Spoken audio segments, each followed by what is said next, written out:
সন্মানতকৈও ডাঙৰ হৈছে আত্মসন্মান। গতিকে আত্মসন্মান কেতিয়াও নেহেৰুৱাবা। অকলে থাকিবলৈ শিকা। কি ঠিক আজি সকলো সময়তে কাষত থকা গৰাকী কাইলৈ নাথাকিবও পাৰে। সন্মান থকাজনে আনকো সন্মান কৰিব। যাৰ নিজৰে সন্মান নাই তেওঁ আনক কি সন্মান কৰিব।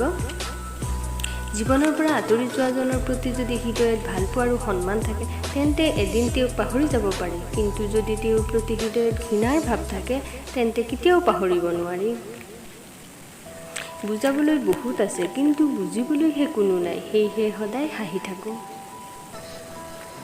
জীৱনটো সেইদিনাৰ পৰাই সুন্দৰ হৈ পৰিব যিদিনাৰ পৰা আপুনি আনতকৈ নিজক ভাল পাব আৰু গুৰুত্ব দিব পাৰিব। যি তোমাৰ লগ দিছে তুমিও তেওঁৰ লগ দিয়া। যি তোমাক ত্যাগ কৰিছে নিঃসন্দেহে তুমিও তেওঁক ত্যাগ কৰা।